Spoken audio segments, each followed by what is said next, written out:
വസല്ലമ തങ്ങളുടെ മുന്നിലേക്ക് മഹാനാകുന്നതായ മലക്ക് ജിബ്രീൽ അലൈഹിസ്സലാത്തു വസ്സലാം കടന്നു വന്നുകൊണ്ട് പറയുകയാണ്, നബിയേ, ആ നോമ്പെടുക്കുന്ന ആളുകൾക്ക് അല്ലാഹുവിന്റെ പ്രത്യേകമാകുന്ന മലക്കുകളുടെ ദുആ ചെയ്യാൻ വേണ്ടി അല്ലാഹു സുബ്ഹാനഹു വ തആല ഏൽപ്പിക്കുന്നതാണ് നബിയുനാ റസൂലുള്ളാഹ് സ്വല്ലല്ലാഹു അലൈഹി വസല്ലമ തങ്ങൾ പറയുകയാണ്.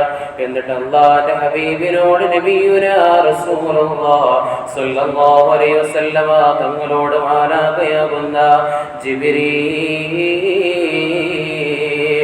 അലൈഹിസ്സലാത്തു വസ്സലാം പറയുകയാണ്, അല്ലാഹു സുബ്ഹാനഹു വ തആല നബിയെ അങ്ങയോട് പറയാൻ ഏൽപ്പിച്ചു റസൂലേ, അസ്സൗരി വഅന അജ്സി ബിഹി, അസ്സൗരി നോമ്പെന്ന് പറയുന്നത് എനിക്കുള്ളതാണ്, വഅന അജ്സി ബിഹി ആ നോമ്പിന് ഞാനാണ് പ്രതിഫലം നൽകുന്നതെന്ന് ഹബീബായ തങ്ങളോട് പറയാനായിട്ട് ജിബ്രീൽ അലൈഹിസ്സലാത്തു വസ്സലാമിനെ അല്ലാഹു സുബ്ഹാനഹു വ തആല ഏൽപ്പിക്കുന്നതാ. അതാണ് മഹാന്മാരാകുന്ന പണ്ഡിതന്മാർ പറഞ്ഞത്, എല്ലാ കാര്യങ്ങളും എല്ലാ ഇബാദത്തുകളും എല്ലാ മനുഷ്യന്മാരും കാണുന്നതാ, എന്നാൽ നോമ്പെന്ന് പറയുന്ന സംഗതി അത് അള്ളയും അടിമയും തമ്മിലുള്ള ഉടമ്പടിയാ. ഒരു മനുഷ്യന് നോമ്പുണ്ടെങ്കിൽ ആ അടിമയും അല്ലാഹുവും തമ്മിലുള്ള ഉടമ്പടിയാണ്. നിസ്കാരം ഒരു മനുഷ്യൻ നിസ്കരിക്കുന്നുണ്ടോ ഇല്ലയോ എന്ന് നമുക്ക് എങ്ങനെ തിരിച്ചറിയാം? അവന്റെ പ്രവൃത്തിയിൽ നിന്ന് കണ്ടാൽ തിരിച്ചറിയാവുന്നതാ. ഒരു മനുഷ്യൻ സകാത്ത് കൊടുക്കുന്നുണ്ടോ ഇല്ല എന്ന് എങ്ങനെ തിരിച്ചറിയാം? അവന്റേതായ പ്രവർത്തനം നോക്കുമ്പോ, അവന്റേതായ മറ്റുള്ള കാര്യങ്ങൾ നോക്കുമ്പോൾ അവന്റെ സൽക്കർമ്മങ്ങൾ നമുക്ക് തിരിച്ചറിയാൻ സാധിക്കുന്നതാ. എങ്കിലോ ഒരു മനുഷ്യന് നോമ്പുണ്ടോ എന്ന് എങ്ങനെ നമുക്ക് തിരിച്ചറിയാൻ? ഒരു മനുഷ്യനും അളവുകോല് കൊണ്ട് അവനെ അളക്കാൻ സാധ്യമല്ല. അവൻ നോമ്പുണ്ടെന്ന് പറയുകയും അവന്റെ സ്വന്തം ശരീരം അതേ ഒറ്റയ്ക്കാകുന്ന സ്ഥലങ്ങളിൽ പോയിട്ട് അവൻ നോമ്പ് മുറിയുന്ന കാര്യങ്ങളുമായി ബന്ധപ്പെട്ട് കഴിഞ്ഞാൽ പ്രത്യക്ഷത്തിൽ അവൻ നോമ്പുകാരന്, അതേപോലെ പ്രത്യക്ഷത്തിൽ അവന് നോമ്പല്ലാത്തവനായി തീരുന്നതാണ്. ഒരു അടിമ നോമ്പെടുക്കുന്നത് അല്ലാഹു സുബ്ഹാനഹു വ തആല മാത്രമാണ് കാണുകയും കേൾക്കുകയും അറിയുകയുമുള്ളൂ. മറ്റൊരു അടിമയ്ക്കും അതിനെ പറ്റിയിട്ട് അറിയാൻ സാധ്യമല്ല.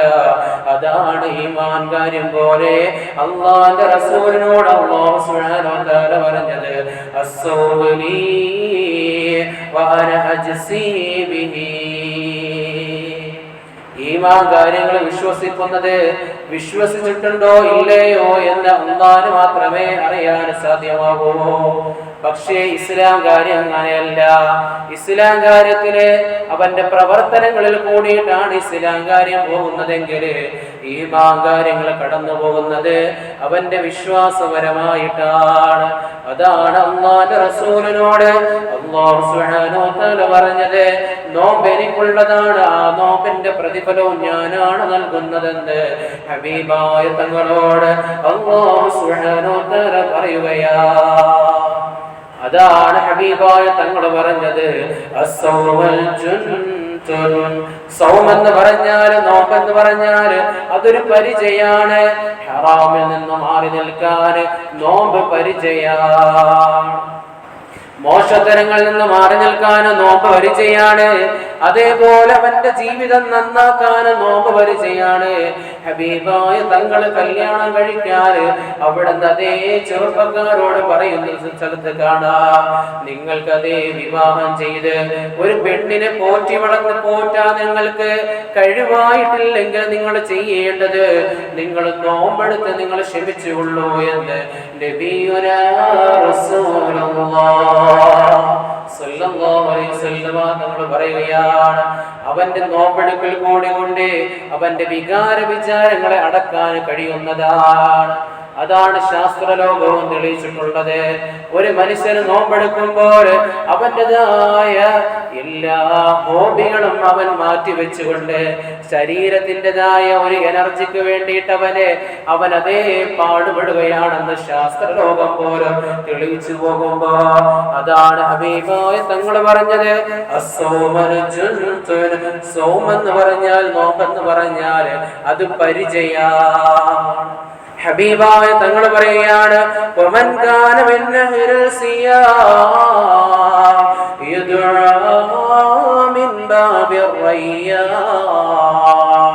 നാളെ മനുഷ്യരയിലേക്ക് മനുഷ്യന്മാര് കടന്നു വരുമ്പോ അള്ളാന്റെ ഹബീബ് പറയുകയാണ്, നാളെ മനുഷ്യന്മാര് ഖബറിൽ നിന്ന് എഴുന്നേറ്റ് മനുഷ്യരയിൽ വരുമ്പോ അവിടുന്ന് അതേ വിളിച്ചു പറയുകയാണ്, നിങ്ങൾ നോമ്പുകാരാണോ?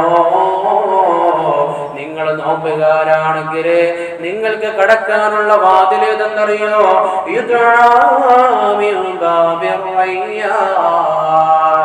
നോമ്പുകാരെ ക്ഷണിക്കാൻ വേണ്ടിയിട്ട് അവിടുന്ന് അതേ റയ്യാൻ എന്ന് പറയുന്ന വാതിലിൽ കൂടിയിട്ട് നോമ്പുകാരെ വിളിച്ചു പറയുകയാണ്, നോമ്പെടുത്തവരാണോ നിങ്ങളതേ എന്റെ വാതിലിൽ കൂടി കടന്നു പോകൂ എന്ന് നാളെ പരലോകത്ത് വിളിച്ചു പറയുമെന്ന് നബിയുനാ റസൂലുള്ളാഹ് സ്വല്ലല്ലാഹു അലൈഹി വസല്ലമ തങ്ങൾ പറയുകയാ.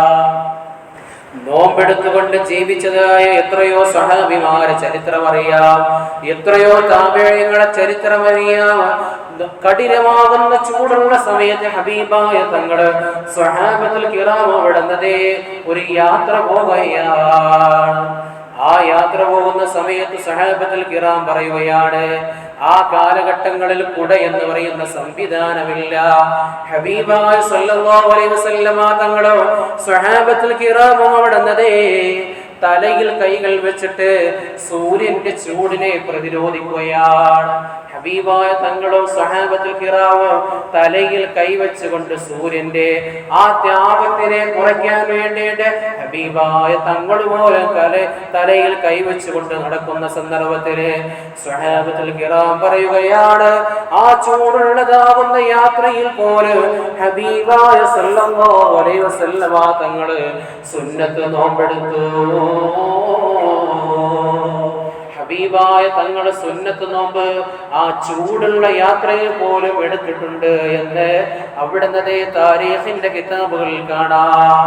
ആ നോമ്പ് ഏതാണെന്ന് ചോദിക്കുമ്പോൾ അതേ തിങ്കളാഴ്ച ദിവസത്തിന്റെ നോമ്പാണെന്ന് ഹബീബായ സല്ലല്ലാഹു അലൈഹി വസല്ലമ തങ്ങൾ എടുത്തതെന്ന് അവിടുന്നതേ ചരിത്രകാരന്മാര് രേഖപ്പെടുത്തുകയാ. ആ നോമ്പ് തന്നെ മഹാനാകുന്ന അബ്ദുല്ലാഹ് ബിൻ റവാഹ് റളിയല്ലാഹു അൻഹു ആ ദിവസത്തിൽ ഹബീബ തങ്ങളോടൊപ്പം ആ യാത്രയിൽ തന്നെ നോമ്പെടുത്തതായി ചരിത്ര കിതാബുകളിൽ കാണാൻ സാധിക്കുന്നു. രണ്ടുപേർക്കാണ് നോമ്പുണ്ടായിരുന്നത്. ഒന്ന് അബ്ദുല്ലാഹ് ബിൻ റവാഹ് റളിയല്ലാഹു അൻഹുവിനും മറ്റൊന്ന് ഹബീബ സല്ലല്ലാഹു അലൈഹി വസല്ലം തങ്ങൾക്കുമായിരുന്നു എന്ന് ചരിത്രത്തിൽ കാണാൻ സാധിക്കുന്നുണ്ട്. മഹദിയാകുന്ന ഹഫ്സ റളിയല്ലാഹു അൻഹു, ആരാ ഹഫ്സ റളിയല്ലാഹു അൻഹു എന്നറിയോ? ഹഫ്സ റളിയല്ലാഹു അൻഹ എന്ന് പറഞ്ഞാൽ ആരെന്നറിയോ? മഹാനാകുന്ന ഉമർ ബിൻ ഖത്താബ് തങ്ങളുടെ മകളാണ് ഹഫ്സ. ഹബീബായ തങ്ങളുടേതായ ഭാര്യയാണ് ഹഫ്സ. ആ ഹഫ്സ റളിയല്ലാഹു അൻഹയെ ഹബീബായ സല്ലല്ലാഹു അലൈഹി വസല്ലമ തങ്ങള് ഒരു ദിവസം ത്വലാഖ് ചൊല്ലേണ്ടി വന്നു. അതായത് ഒന്നാം ത്വലാഖ് ചൊല്ലേണ്ടി വന്നു. ഒന്നാമത്തെ ത്വലാഖ് ഹബീബായ സല്ലല്ലാഹു അലൈഹി വസല്ലമ തങ്ങള് ഹഫ്സ റളിയല്ലാഹു അൻഹയെ ത്വലാഖ് ചൊല്ലി. ആ സമയത്ത് ഉമർ ബിൻ ഖത്താബ് തങ്ങൾ പോലും പേടിച്ചു പോയി. ഉമർ ബിൻ ഖത്താബ് തങ്ങൾ പോയിട്ട് നബിയോട് പറഞ്ഞു, നബിയെ എന്റെ മകളെ ഒന്ന് തിരിച്ചെടുക്കണമെന്ന് പറഞ്ഞ പോലെ ഹബീബായ തങ്ങള് ആ ത്വലാഖിൽ നിന്നതേ തിരിച്ചെടുക്കാൻ തയ്യാറായില്ല. കാരണം എന്ന് പറഞ്ഞാൽ ഹഫ്സ റളിയല്ലാഹു അൻഹ ആയിഷ സിദ്ദീഖ റളിയല്ലാഹു അൻഹയെ പോലെ രണ്ടുപേരും ഒരേപോലെ കളികളും ചിരികളുമായി അതേ പ്രായക്കാരായിട്ട് നിലകൊള്ളുന്ന ഭാര്യമാരാണ്. രണ്ടുപേരും ഇച്ചിരി കുറുമ്പുകൾ കൂടുതലാണ്. ഹബീബായ തങ്ങൾ ഒരു ദിവസം എന്തോ ഒരു കാര്യം പറഞ്ഞപ്പോൾ ഹഫ്സ റളിയല്ലാഹു അൻഹ ആ സമയത്ത് എതിർത്തു പറഞ്ഞു. അത് ഹബീബായ തങ്ങൾക്ക് ഇഷ്ടമില്ലാതായി. ആ കാരണത്തിൽ ഹബീബായ തങ്ങൾ ത്വലാഖ് ചൊല്ലിയതാണ്. അതാണ് ഉമർ ബിൻ ഖത്താബ് തങ്ങള് അതിന്റെ രമ്യതയ്ക്ക് വന്നപ്പോൾ തന്റെ മകളെയും ഹബീബായ തങ്ങളെയും ചേർക്കാൻ വേണ്ടിയിട്ട് ഹബീബായ തങ്ങളുടെ മജ്ലിസിൽ വന്ന ഉമർ ബിൻ ഖത്താബ് തങ്ങൾ പറയുന്നുണ്ട്, യാ റസൂലല്ലാഹ്, നബിയേ, മക്കയിലായിരുന്ന സമയത്ത് നമ്മുടെ ഭാര്യമാര് വല്ലാത്ത അനുസരണയുള്ളവളായിരുന്നു. എന്നാൽ മദീനയിൽ കടന്നു വന്നപ്പോൾ അവരുടെ സ്വഭാവങ്ങൾ മാറിപ്പോയി. മദീനത്തെ പെണ്ണുങ്ങളുമായിട്ട് അവര് കൂടിക്കലർന്നപ്പോൾ അവരുടെ സ്വഭാവ രീതികൾ മാറി. നമ്മളൊന്ന് നോക്കിയാൽ പോലും നമ്മളെ തിരിച്ച് കണ്ണുരുട്ടി കാണിക്കുന്ന രൂപത്തിലായിട്ട് പെണ്ണുങ്ങൾ മാറിയെന്ന് ഹബീബായ തങ്ങളോട് ഉമർ ബിൻ ഖത്താബ് തങ്ങൾ വന്ന് പറയുകയുണ്ടായി.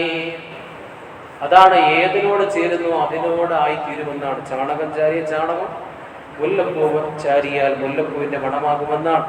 അപ്പോൾ ഹബീബായ തങ്ങളോട് ചോദിക്കുകയാണ്, നബിയേ, ഇത്രമാത്രമേ സ്ട്രെങ്ത് എവിടെ നിന്നാണ് വന്നതെന്ന് ചോദിക്കുമ്പോ ഹബീബായ തങ്ങൾ പറയുകയാണ്, മദീനത്തെ പെണ്ണുങ്ങൾക്ക് വല്ലാത്ത ധൈര്യമുള്ള പെണ്ണുങ്ങളായിരുന്നു. മദീനത്തെ പെണ്ണുങ്ങൾക്ക് വല്ലാത്ത ധൈര്യമുള്ള പെണ്ണുങ്ങളായിരുന്നു. അവര് തന്റെ ഭർത്താവിനെ വരച്ച വരയിൽ നിർത്തുന്നവരാണ്. അതുകൊണ്ട് മദീനത്തെ പെണ്ണുങ്ങളോടൊപ്പം ഖുറൈശി പെണ്ണുങ്ങൾ ചേർന്നപ്പോൾ അവരും അതേ മെത്തേഡായി തീർന്നു എന്ന് നബിയുനാ റസൂലുള്ളാഹ് സല്ലല്ലാഹു അലൈഹി വസല്ലം തങ്ങൾ പറയുകയാണ്. ചില നാട്ടിൽ പോയാൽ കല്യാണം കഴിച്ച് മക്കളെ പറഞ്ഞയച്ചാൽ അതുവരെയും വളരെയധികം അച്ചടക്കത്തോടിരുന്ന പെൺമക്കൾ തിരിച്ചു വരുമ്പോ തന്റെ ഇടികളായി വരുന്നതായി കാണാം. കാരണം എന്താണ്? ആ നാട്ടിന്റെ പ്രത്യേകതയാണ്. ആരോടൊപ്പം ചേരുന്നോ അവർ അതേ മെത്തേഡായി തീരുമെന്നാണ്. എന്നാലും കാര്യം അങ്ങനെ ഇരിക്കട്ടെ.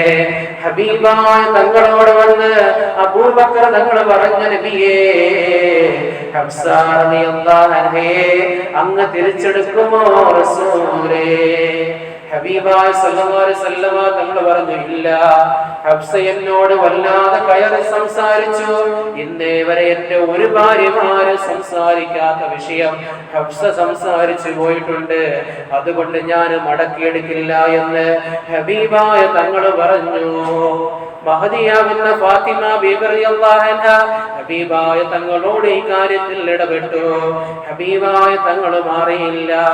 അവസാന മഹാനാകുന്ന ജിബ്രീൽ അലൈഹിസ്സലാത്തു വസ്സലാം കടന്നു വന്നുകൊണ്ട് ഹബീബായ തങ്ങളോട് പറഞ്ഞ, നബിയേ, ഹഫ്സയെ അങ്ങ് തിരിച്ചെടുക്കുമോ റസൂലേ? ഇത് അല്ലാഹുവിന്റെ ഓർഡറാ. കാരണം എന്തെന്നറിയോ? ഫഇന്നഹാ സവാമത്ത്, ഹഫ്സയുണ്ടല്ലോ സുന്നത്ത് നോമ്പെടുക്കുന്ന പെണ്ണാണ് നബിയേ. അതുകൊണ്ട് ഹഫ്സ റളിയല്ലാഹു അൻഹയെ അങ്ങനെ തിരിച്ചെടുക്കണമെന്ന് ഹബീബായ തങ്ങളോട് പറയുക. ആ ഹഫ്സ റളിയല്ലാഹു അൻഹ രാത്രി മുഴുവൻ നിസ്കരിക്കുന്ന പെണ്ണ.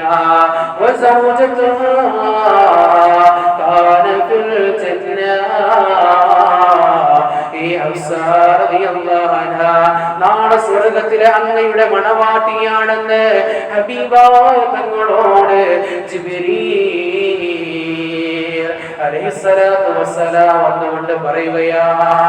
ആ ഒരൊറ്റ കാരണത്താൽ ഹബീബായ സല്ലല്ലാഹു അലൈഹി വസല്ലം തങ്ങള് ഹഫ്സ റളിയല്ലാഹു അൻഹയെ തിരിച്ചു കൊടുത്തു എന്ന് ചരിത്രത്തിൽ കാണാം. കാരണം ഹബീബായ തങ്ങളോട് പറഞ്ഞത്, ആ ഹഫ്സ റളിയല്ലാഹു അൻഹ തിങ്കളാഴ്ച ദിവസവും വ്യാഴാഴ്ച ദിവസവും നോമ്പെടുക്കുന്ന പെണ്ണാണ്. അതേപോലെ വീണ്ടും മുഹദ്ദിസീങ്ങൾ അതിനകത്ത് കൊടുത്തിരിക്കുന്നു 14, 15, 16 എല്ലാ മാസവും ഹഫ്സ റളിയല്ലാഹു അൻഹ നോമ്പെടുക്കുമായിരുന്നു. ഹബീബായ സല്ലല്ലാഹു അലൈഹി വസല്ലം തങ്ങളോട് വീണ്ടും അവിടുന്ന് ജിബ്രീലിനോട് ചോദിച്ചപ്പോൾ ജിബ്രീൽ പറയുകയാണ്, ഹഫ്സ റളിയല്ലാഹു അൻഹ അതേപോലെ കഴിയുന്ന അത്രയും ദിവസങ്ങൾ നോമ്പെടുത്തിരുന്നു എന്ന് അവിടുന്ന് ജിബ്രീൽ അലൈഹിസ്സലാത്തു വസ്സലാം ഹബീബായ തങ്ങളോട് പറഞ്ഞു കൊടുത്തതായി ചരിത്രങ്ങൾ കാണാൻ സാധിക്കുന്നുണ്ട്. ഹബീബായ സല്ലല്ലാഹു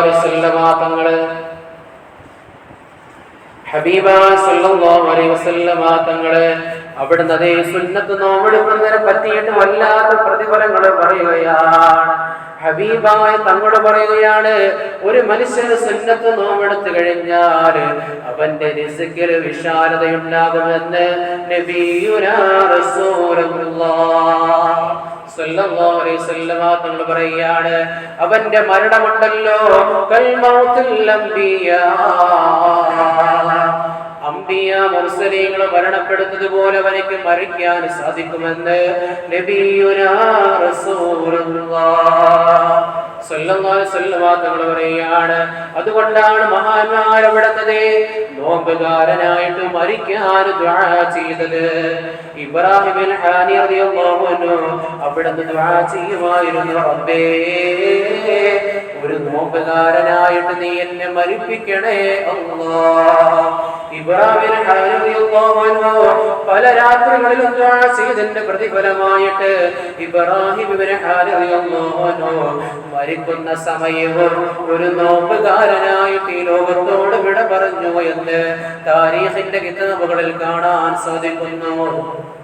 ഹബീബ സല്ലല്ലാഹു അലൈഹി വസല്ലം തങ്ങള് ഒരു നോമ്പുകാരനായി മരിച്ചാൽ കിട്ടുന്ന പ്രതിഫലത്തിനെ പറ്റിയിട്ടും പറയുന്നുണ്ട്. ഷഹീദിന്റെ കൂലിയാണ് ഒരു നോമ്പുകാരനായ ഒരു മനുഷ്യന് മരിച്ചു കഴിഞ്ഞാൽ നോമ്പ് പിടിക്കുന്ന സന്ദർഭത്തില് ആ നോമ്പോട് കൂടി ഒരു മനുഷ്യന് മരിച്ചാൽ അവർക്ക് ഷഹീദിന്റെ കൂലി ലഭിക്കുമെന്ന് നബിയുനാ റസൂലുള്ളാഹ് സല്ലല്ലാഹു അലൈഹി വസല്ലം തങ്ങൾ പറയുകയാ. അതാണ് മഹദിയാകുന്ന നഫീസ റളിയല്ലാഹു അൻഹാ. നഫീസ റളിയല്ലാഹു അൻഹയെ പറ്റിയിട്ട് നമ്മൾ കേട്ടവരാണ്. ചില മൗലൂദിന്റെ കിതാബുകളിലും നഫീസത്ത് മാലയുണ്ട്. പണ്ടെല്ലാം നമ്മുടെ വീടുകളിൽ അത് ഓതിയതുമായിരുന്നു. പ്രസവിക്കുന്ന സമയത്തെ പെണ്ണ് നല്ലതുപോലെ അവൾക്ക് സുഖപ്രസവം കിട്ടാൻ വേണ്ടിയിട്ട് പണ്ടുകാലങ്ങളിൽ നമ്മുടെ വീടുകളിൽ ഓതിയിരുന്നത് നഫീസത്ത് മാലയായിരുന്നു. ആ നഫീസ റളിയല്ലാഹു അൻഹാ മരിക്കുന്നത് എങ്ങനെയാണെന്നറിയോ? മഹദി മരിക്കുന്നത് നോമ്പുകാരിയാ. മഹാനാകുന്ന ശാഫിഈ ഇമാം റളിയല്ലാഹു അൻഹു ഒരു ദിവസം നഫീസ റളിയല്ലാഹു അൻഹയുടെ വീട്ടിൽ ചെന്നിട്ട് പറഞ്ഞു, അല്ലയോ മഹദി അവരുകളെ, ഈ ഷാഫിയൊന്ന് നന്നായിട്ട് മരിക്കാൻ, ഈമാനോട് കൂടി മരിക്കാൻ അങ്ങന്ന് ദുആ ചെയ്യുമോ? ശാഫിഈ ഇമാം റളിയല്ലാഹു അൻഹു പോലെ നഫീസ റളിയല്ലാഹു അൻഹയുടെ അടുക്കൽ പോയിട്ട് ദുആ കൊണ്ട് വസിയത്ത് ചെയ്തു എന്ന് അവിടുത്തെ ചരിത്രത്തിൽ കാണാം. മിസ്രിന്റെ മാണിക്യം എന്ന് പറയുന്നതായ ചരിത്ര ബുക്കുകളെടുത്ത് വായിച്ചു നോക്കിയേ, മഹദിയാകുന്ന നഫീസ റളിയല്ലാഹു അൻഹ തുടർച്ചയായിട്ടതേ താനതേ 10 ദിവസം നോമ്പെടുത്തുകൊണ്ട് എല്ലാ മാസങ്ങളും കഴിഞ്ഞുകൂടിയിരുന്നു. നഫീസ റളിയല്ലാഹു അൻഹയുടെ കറാമത്തായിട്ട് കാണാൻ സാധിക്കുന്നുണ്ട്. വീണ്ടും തുടർച്ചയായി ഒരു മാസം പോലും നഫീസ റളിയല്ലാഹു അൻഹ നോമ്പെടുത്തു വന്ന തുടർച്ചയായി ഒരു പെണ്ണിന് ഒരു മാസം നോമ്പെടുക്കാൻ സാധ്യമല്ല. കാരണം എന്തെന്നറിയോ? അവൾക്ക് അശുദ്ധി ഉണ്ടാകുന്നതാണ്. എന്നാൽ നോമ്പിനോടുള്ള ഇഷ്ടം കാരണത്താലായിട്ട് നഫീസ റളിയല്ലാഹു അൻഹ തഹജ്ജുദ് നിസ്കരിച്ചുകൊണ്ട് അല്ലാഹുവിനോട് ദുആ ചെയ്തതിന്റെ കാരണത്താൽ ആ ഒരു മാസം പോലും മഹദി അവർക്ക് അതേ അശുദ്ധി ഉണ്ടായിട്ടില്ല എന്ന് ചരിത്രത്തിൽ കാണാൻ സാധ്യമാണ്.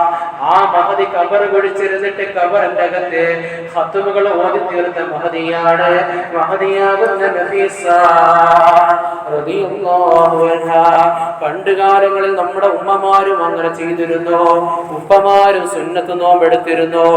ഇന്നതേ ഉപ്പമാർക്കും ഉമ്മമാർക്കും സഹോദരങ്ങൾക്കും ചെറുപ്പക്കാർക്കും സുന്നത്ത് നോമ്പെടുക്കാനും മടിയായി കൊണ്ടിരിക്കുന്ന കാലഘട്ടമാ. പ്രിയമുള്ള സഹോദര, നീ സുന്നത്ത് നോമ്പെടുത്താൽ നിനക്ക് വേണ്ടി മാലാഖമാര് നിനക്ക് വേണ്ടി ദുആ ചെയ്യുമെന്ന് നബിയുനാ റസൂലുള്ളാഹ് സ്വല്ലല്ലാഹു അലൈഹി വസല്ലം തങ്ങൾ പഠിപ്പിക്കുകയാണ്.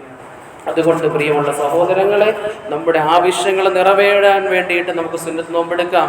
നേർച്ചയാക്കിക്കൊണ്ട് സുന്നത്ത് നോമ്പ് നമുക്ക് എടുക്കാവുന്നതാണ്. നേർച്ചയാക്കിക്കൊണ്ട് ആവശ്യങ്ങൾ നമ്മുടെ ബിസിനസ്സിന് വർക്കത്തിന് കിട്ടാൻ വേണ്ടിയിട്ട് ഞാൻ നോമ്പിനെ നേർച്ചയാക്കുന്നു. ഇല്ലെങ്കിൽ 1 മാസം നോമ്പെടുക്കാൻ, ഇല്ലെങ്കിൽ 10 ദിവസം നോമ്പെടുക്കാൻ, 1 ദിവസം നോമ്പെടുക്കാൻ വെച്ച് നേർച്ചയാക്കിക്കൊണ്ട് നോമ്പെടുക്കാവുന്നതാണ്. അതേപോലെ ഇനി സുന്നത്താക്കപ്പെട്ട ദിവസങ്ങൾ ഒരുപാട് ദിവസങ്ങളുണ്ട്. തിങ്കളാഴ്ചയുണ്ട്, വ്യാഴാഴ്ചയുണ്ട്. അതേപോലെ തന്നെ കഴിയുന്ന ദിവസങ്ങളിലെല്ലാം നിങ്ങൾക്ക് സുന്നത്ത് നോമ്പെടുക്കാമെന്ന് നബിയുനാ റസൂലുള്ളാഹി സ്വല്ലല്ലാഹു അലൈഹി വസല്ലം തങ്ങൾ പറയുന്നുണ്ട്. അതേപോലെ തന്നെയാണ് 14, 15, 16 ഒരു മാസത്തിന്റെ മധ്യഭാഗത്ത് നിങ്ങൾക്ക് നോമ്പെടുക്കൽ സുന്നത്താണ്. ഇബ്നു അബ്ബാസ് റളിയല്ലാഹു അൻഹുവിനോട് ഹബീബ സ്വല്ലല്ലാഹു അലൈഹി വസല്ലം തങ്ങൾ പറഞ്ഞത്, അല്ലയോ ഇബ്നു അബ്ബാസ്, നീ തസ്ബീഹ് നിസ്കാരം നീ മുറുകെ പിടിക്കുകയും അതേപോലെ ദുആ നിസ്കാരം മുറുകെ പിടിക്കുകയും അതേപോലെ ഒരു മാസത്തിൽ നീ 3 ദിവസം അവിടുന്ന് നീ നോമ്പെടുക്കുകയും ചെയ്തു കഴിഞ്ഞാൽ നിനക്ക് സ്വർഗം കൊണ്ട് ഞാൻ വാഗ്ദാനം ചെയ്യുമെന്ന് നബിയുനാ റസൂലുള്ളാഹി സ്വല്ലല്ലാഹു അലൈഹി വസല്ലം തങ്ങൾ പറയുകയാണ്. അതുകൊണ്ട് പ്രിയമുള്ള സഹോദരങ്ങളെ, മാസത്തിലൊരു 3 നോമ്പ് നമ്മൾ നിർബന്ധമായി അങ്ങനെ പിടിക്കാമെന്നൊരു വാജിബിന്റെ കണക്കിലാക്കിയിട്ട് നമ്മൾ പിടിച്ചു കഴിഞ്ഞാൽ ഒരുപാട് ശാരീരികമാകുന്ന ഒരുപാട് ഗുണങ്ങൾ നമുക്ക് ലഭിക്കുന്നതാണ്. അതേപോലെ ഈമാനികമാകുന്ന പവർ ലഭിക്കുന്നതാണ്. അല്ലാഹു സുബ്ഹാനഹു വ തആല തൗഫീഖ് അനുഗ്രഹിക്കുമാറാകട്ടെ. ഇന്ന് പല ചെറുപ്പക്കാർക്കും അതേപോലെ ഉപ്പാപ്പമാർക്കെല്ലാം വല്ലാത്ത രോഗമാണ്. ക്യാൻസർ രോഗം ഇന്ന് പടർന്നു പന്തലിക്കുകയാണ്. ഇന്നലെ തന്നെ ഒരു സഹോദരി വിളിച്ചു പറയുന്നു, 21 വയസ്സായി ആ സഹോദരി കല്യാണം കഴിച്ച് 1 മാസം. അവര് ഹണിമൂൺ ആഘോഷിച്ച് തിരിച്ചു വന്നപ്പോൾ ഒരു പനി പിടിച്ചു. ആ പനി കൊണ്ടുപോയി ടെസ്റ്റ് ചെയ്തപ്പോൾ ക്യാൻസർ 4th സ്റ്റേജിലായിട്ട് ഒരു സഹോദരി. 21 വയസ്സ് മാത്രമേ ഉള്ളൂ ആ കുട്ടിക്ക്. അതേപോലെ ആ ഉമ്മ പറയുകയാണ്, അവരുടെ കുടുംബത്തിൽപ്പെട്ട ഒരു കുട്ടിക്ക് മലദോരത്തിൽ ക്യാൻസർ ആയിട്ട് ഇപ്പോൾ കിടക്കുകയാണ്. ഇപ്പോൾ ചെറുപ്പക്കാർക്ക് ഏറ്റവും കൂടുതൽ പിടിക്കപ്പെടുന്ന അസുഖമായിട്ട് മാറിക്കൊണ്ടിരിക്കുകയാണ് ക്യാൻസർ. ഇല്ലെങ്കിൽ ഒരിതായിട്ട് വന്നുകൊണ്ടിരിക്കുന്നത് അപകട മരണങ്ങൾ തുടർച്ചയായി ഉണ്ടായിക്കൊണ്ടിരിക്കുന്നു. മറ്റൊന്ന്, ചെറുപ്പക്കാർക്ക് ഉണ്ടായിക്കൊണ്ടിരിക്കുന്ന ഏറ്റവും വലിയ മാരകമാകുന്ന വിപത്ത് ക്യാൻസർ രോഗം പടർന്നു പന്തിച്ചു കൊണ്ടിരിക്കുകയാണ്. ചെറുപ്പക്കാരോട് ഓർമ്മപ്പെടുത്തുകയാണ്, നിങ്ങൾ സുബഹി നിസ്കരിച്ചിട്ട് ആ സുബഹിയുടെ ഖുനൂത്ത് ഓതാത്ത കാലത്തോളം നമുക്ക് അല്ലാഹു സുബ്ഹാനഹു വ തആല ആഫിയത്ത് നൽകില്ല, നമ്മുടെ ശരീരത്തിന് ആഫിയത്ത് നൽകില്ല. ഖുനൂത്തിൽ നമ്മൾ എന്താ ചൊല്ലുന്നത്? അല്ലാഹുമ്മ ഇഹ്ദിനാ ഫീമൻ ഹദൈത, അല്ലാഹുവേ ഞങ്ങൾക്ക് ഹിദായത്ത് നൽകണേ. വആഫിനാ ഫീമൻ ആഫൈത, ഞങ്ങളുടെ ശരീരത്തിന് നീ സുഖം നൽകണമേ എന്നാണ് പറയുന്നത്. അതുകൊണ്ട് ചെറുപ്പക്കാർ നിർബന്ധമായി സുബഹി നിസ്കരിച്ച് ആ ഖുനൂത്ത് നല്ല രൂപത്തിൽ ഓതി ഒന്ന് ദുആ ചെയ്ത് കഴിഞ്ഞാൽ നമുക്കിപ്പോൾ അനുഭവിക്കുന്ന ആ പ്രയാസങ്ങളും ബുദ്ധിമുട്ടുകൾ മാറിക്കിട്ടും. അല്ലാഹു സുബ്ഹാനഹു വ തആല നമുക്ക് തൗഫീഖ് അനുഗ്രഹിക്കുമാറാകട്ടെ. ആമീൻ യാ റബ്ബൽ ആലമീൻ. 3 സ്വലാത്തു അലൈഹി സ്വല്ലല്ലാഹു അലൈഹി